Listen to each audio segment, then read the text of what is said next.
Cully by Jack Egan. Above him, 80 feet of torpid black water hung like a shroud of death, and still he heard his ragged breathing, and something else. Cully concentrated on that sound, and the rhythmic pulsing of his heart. Somehow he had to retain a hold on his sanity, or his soul. After an hour of careful breathing and exploring of body sensations, Cully realized he could move. He flexed an arm. A mote of gold sand sifted upward in dark water. It had a pleasant color, in contrast with the ominous shades of the sea. In a few moments he had struggled to a sitting position, delighting in the curtain of glittering metal grains swirling around him as he moved. And the other sound, a humming in his mind, a distant burble of tiny voices of other minds, words swirling in giddy patterns he couldn't understand. Shortly thereafter, Cully discovered why he still lived, breathed. A suit. A yellow, plastic, watertight suit with an orange-on-black shield on the left breast pocket and a clear bubble helmet. He felt weight on his back and examined it. 2 air tanks and their regulator, a radio and the box. Suit, tanks, regulator, radio, black water, box, sand, sea, stillness. Cully considered his world. It was small, it was conceivable, it was incomplete. Where is it? Where's what? He knew he had a voice, a means of communication between others of his kind, using low-frequency heat waves caused by agitation of air molecules. Why couldn't he make it work? Words, thousands of them at his beck and call. What were they? What did they mean? He shifted uncomfortably in the tight yellow suit and searching the near horizon for... Where is it? A vague calling came from beyond the Black Sea curtain. Objectively, because he could do nothing to stop them. He watched his feet pick up, move forward, put down, pick up, move forward, put down. Funny? He had the feeling, the concept, that this action held meaning. It was supposed to cause some reaction, accomplish an act. He wondered at the regular movement of his legs. One of them hurt. A hurt is a sensation of pain caused by overloading sensory units in the body. A hurt is bad because it indicates something is wrong. Something certainly was wrong. Something stirred in Cully's mind. He stopped and sat down on the sandy sea bottom, gracefully like a ballet dancer. He examined his foot. There was a tiny hole in the yellow plastic fabric, and a thin string of red-black was oozing out. Blood, he knew. He was bleeding. He could do nothing about it. He got up and resumed walking. Where is it? Cully lifted his head in annoyance at the sharp thought. Go away, he said, in a low, pleading voice. The sound made him feel better. He began muttering to himself. Water. Black. Sand. Hurt. Pain. Radio tanks. It didn't sound right. After a few minutes, he was quiet. The many thoughts were calling him.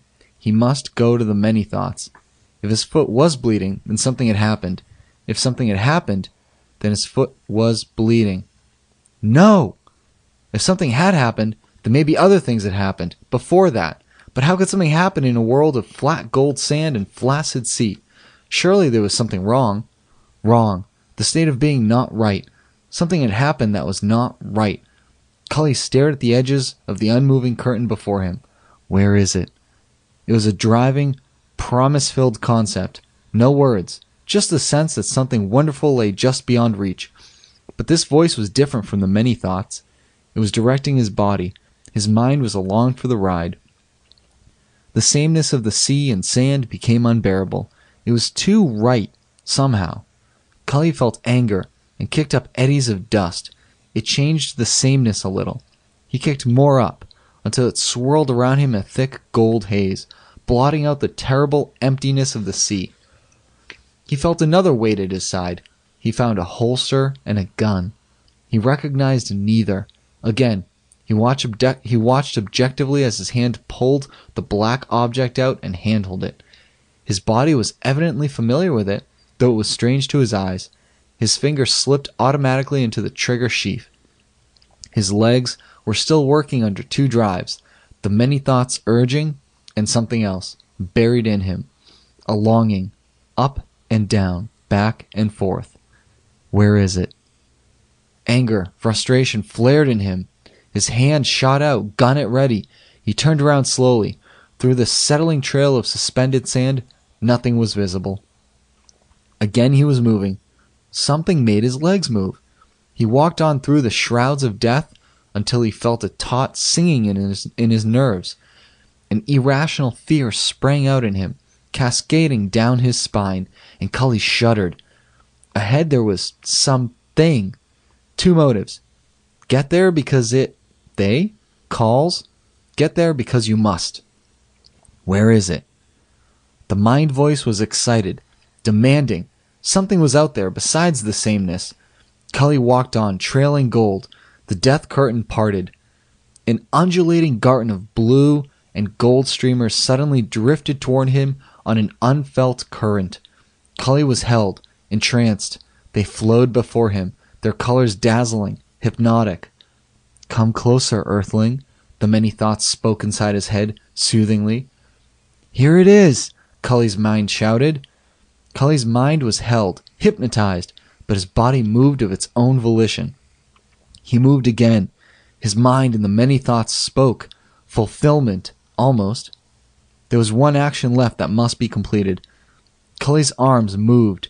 They detached the small black box from his belt. He moved on into the midst of the weaving, gold-laced plants. Little spicules licked out from their flexing stalks and jabbed, unsensed, into Cully's body to draw nourishment. From the many thoughts came the sense of complete fulfillment. From Cully's mind came further orders. Lie down. It was a collective concept. Lie still, we are friends. He could not understand. They were speaking words. Words were beyond him. His head shook in despair. The voices were implanting an emotion of horror at what his hands were doing, but he had no control over his body. It was as if it were not his. The black box was now lying in the sand among the streaming plants. Cully's fingers reached out and caressed a small panel. A soundless click ran through the murkiness. The strangely beautiful, gold-laced blue plants began a writhing dance. Their spicules withdrew and jabbed. A rending, silent scream tore the quiet waters. No, they cried. It was a negative command, mixed in with a terrible screaming. Turn it off! Stop it, Cully tried to say, but there were no words. He tried to cover his ears within the helmet, but the cries went on. Emotions roiled the water. Pain, hurt, reproach. Cully sobbed. Something was wrong here.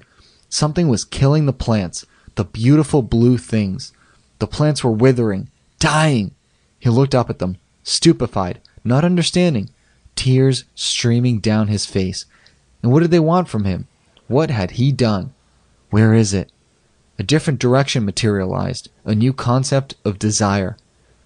Cully's body turned and crawled away from the wonderful dying garden, oblivious to the pleadings floating, now weakly, in the torpid water. He scuffed up little motes of golden sand, leaving a low-lying scud along the bottom, back to the little black box in the garden. The plants, the box, all were forgotten by now. Cully crawled on, not knowing why. A rise appeared. Surprise caught Cully unaware. A change in the sameness. Where is it? Again, the voice was insistent. His desire was close ahead. He did not look back at the black churning on the sea bottom. His legs worked. His chest heaved. Words swirled in his mind. He topped the rise. Below him, in the center of a shallow golden bowl, floated a long, shiny cylinder.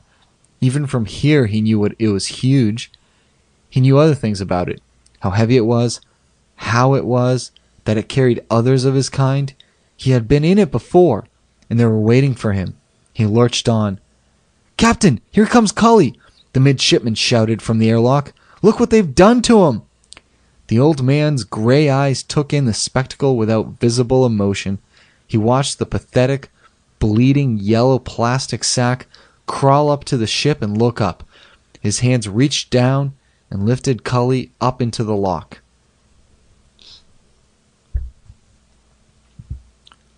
They took his suit off and stared with loathing at what had once been a man. A white scar zigzagged across his forehead. The captain bent close, in range of the dim blue eyes. It was a brave thing you did, Cully. The whole system will be grateful. Venus could never be colonized as long as those cannibals were there to eat men and drive men mad. Cully fingered the scar on his forehead and looked unseeing into the old man's compassionate eyes. I'm sorry, Cully. We all are. But there was no other way. Prefrontal lobotomy. Destruction of your speech center. It was the only way you could get past the telepaths and destroy them. I'm sorry, Cully. The race of man shall long honor your name. Cully smiled at the old man, the words churning in his brain, but he did not understand. Where is it? The emptiness was still there. End of Cully.